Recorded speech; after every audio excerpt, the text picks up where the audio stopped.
Welcome to A4 Medicine. This is your host, Rahul Srivastava. This presentation provides a practical approach to diagnosing and managing gout in primary care, aligned with NICE guideline numbered NG219. We will cover acute flare treatment, diagnostic assessment, post flare review, and long term treat to target urate control. Traditional gout management often focuses only on treating each painful attack. A proactive approach also addresses the underlying urate crystal burden. Acute anti inflammatory treatment remains essential, but appropriate long term urate lowering therapy reduces recurrent flares, dissolves crystals over time, and helps protect joints from progressive damage. Breakthrough flares can still occur, particularly when treatment is first started.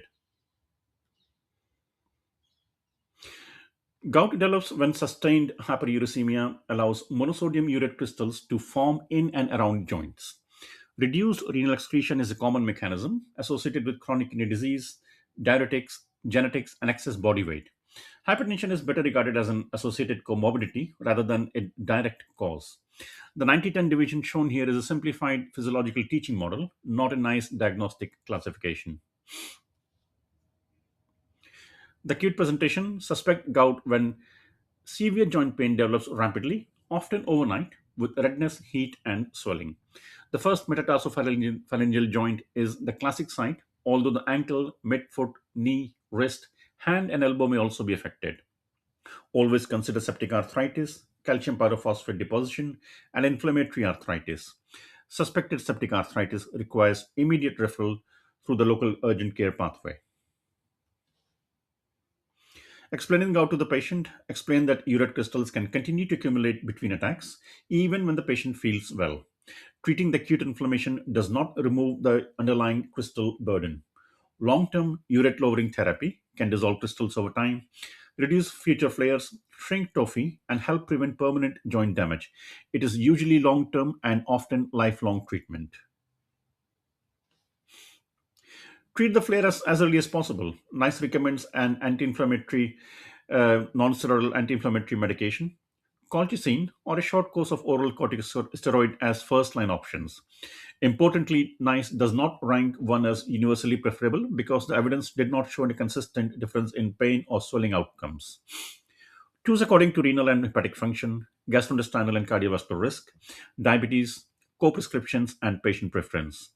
Follow the current BNF and local formulary for dosing. Consider a PPI with anti inflammatory medications, particularly when gastrointestinal risk is higher.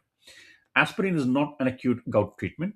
Prescribed low dose aspirin for cardiovascular protection should generally continue unless there is another clinical reason to review it. Supportive interventions: medications remain the main treatment for acute inflammation. NICE also advises that an ice pack applied to the affected joint may provide additional pain relief. Rest, elevation, and reducing pressure from clothing or bedding may improve comfort. These measures support prescribed treatment rather than replace it. Arrange reassessment if the patient becomes systemically unwell, symptoms deteriorate, or infection remains a concern. Once the flare has settled, consider follow up consultation.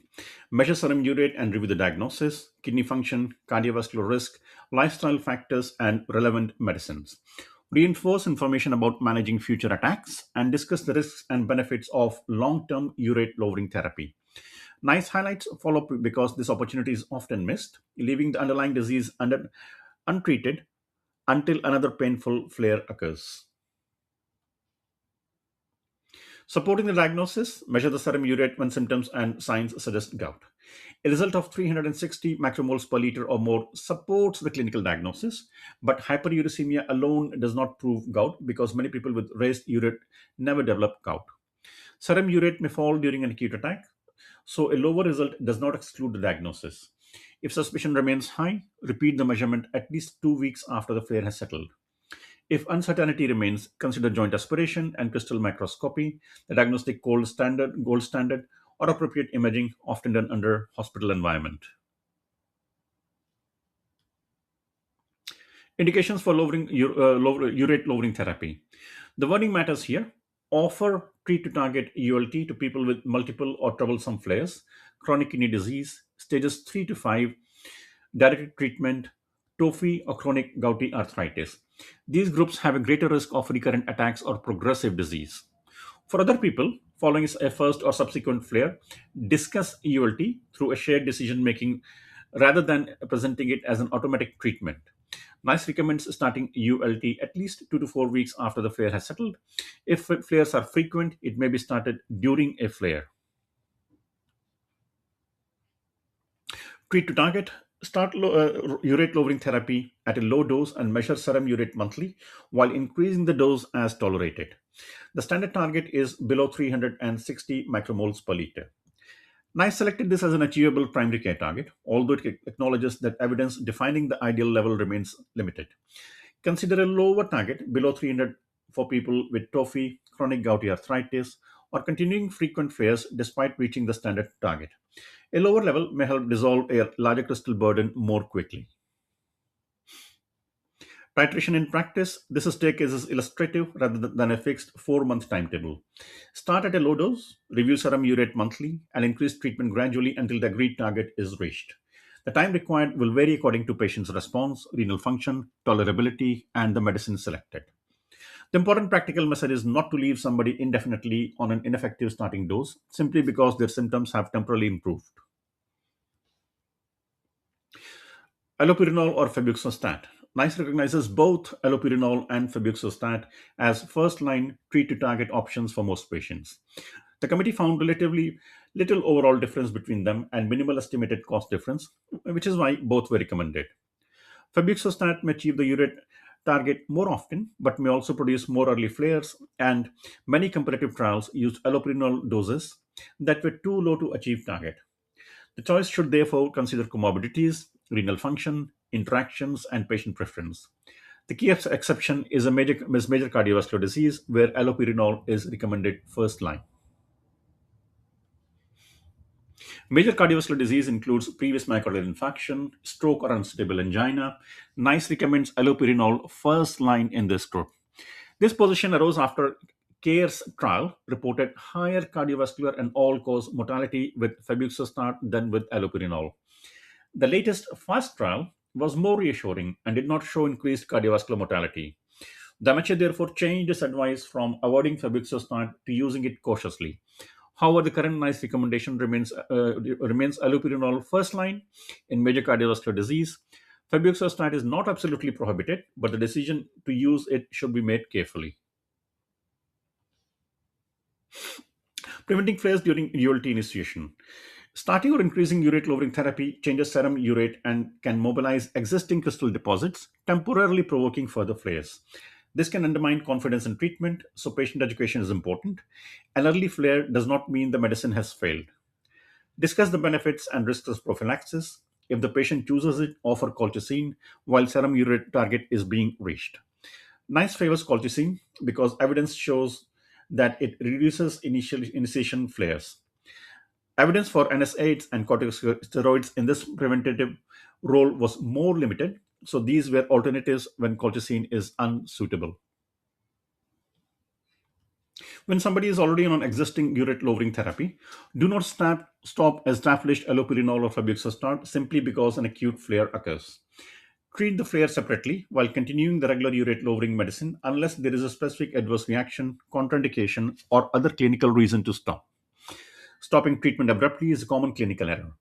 It destabilizes long-term serum urate control and increases the risk of gout worsening or further attacks. This continuation principle is a standard clinical practice rather than a separate standalone recommendation within the NICE guideline NG219. Long-term maintenance. Once the serum urate target is achieved, urate lowering therapy is usually continued lifelong. Consider annual serum urate monitoring to detect loss of control, reduced adherence, or changes caused by aging, comorbidities, lifestyle, or other medicines. Patients often believe that dietary change alone can manage gout. NICE is clear that there is insufficient evidence for any particular diet to prevent flares or lower serum urate. Recommend a healthy, balanced diet and address excess weight or excessive alcohol, but explain that lifestyle advice supports rather than replaces effective urate lowering treatment.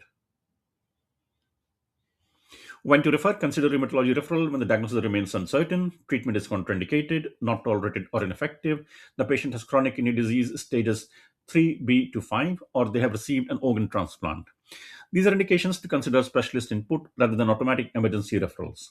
Suspected septic arthritis is different and requires immediate assessment through the local urgent pathway.